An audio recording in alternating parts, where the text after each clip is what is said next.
Hello and welcome to Justin's Tech Talk, the show where you want to know about programs and I explain them.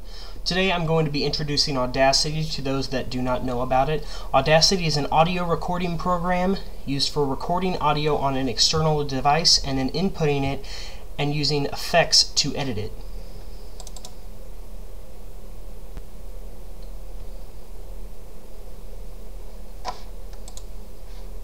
Now, Audacity is a pretty basic program to use. Almost a beginner can use it as long as they know how to use a computer. On Audacity, there are 6 main buttons that almost every user is going to use regardless of what skill level you are going to be going at. You have the pause button, the play button, the stop button, the skip to the start of the track, skip to the end of the track, and the record button. Now, I'll go into depth on each one. They're kind of obvious, but I'll go into depth for those of you that don't know and are a little bit sketchy on what you want to do with them. Obviously, the pause button is used for pausing in between tracks and then continuing the track on. That is not meant for completely ending the track and wanting to edit it from that point. The play button is used for obviously playing the track after you've stopped it. I'll show you in an example how the play button is used as well. The stop button is used for completely stopping your track and preparing it for editing.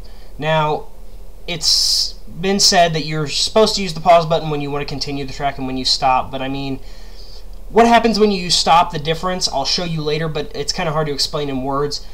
Basically what happens is the stop button will stop the track completely and you have to restart on a new track. And it's kind of hard to explain right now without seeing it, so when that comes up I'll show you.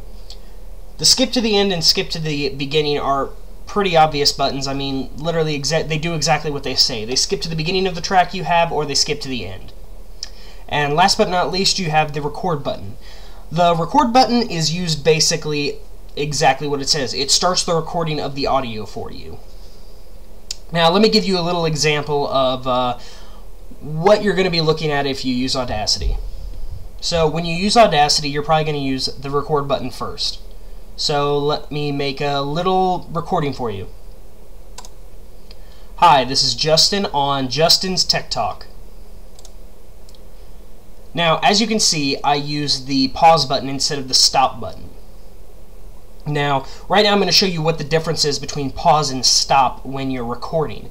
So, say I want to add something else. Say this. Justin's Tech Talk, the show that everybody likes. As you can see, it just continued on that same track.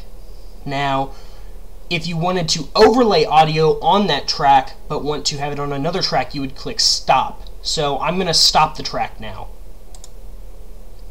Now that I've stopped it, I'm totally disconnected from this track.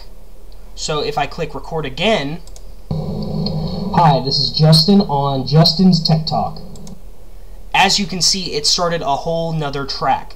This can be useful if you're wanting to overlay audio on top of each other and create cool effects, which basically it just is your imagination is the limit as to how much you want to spend time on using the overlay effect and layering the audio tracks to get different effects. Well, that is the beginning to Audacity. In later videos, I will show you the different keys above the 6 basic keys that you can use then to further your audio tracks and make them more unique to yourself. Until next time, this is Justin on Justin's Tech Talk.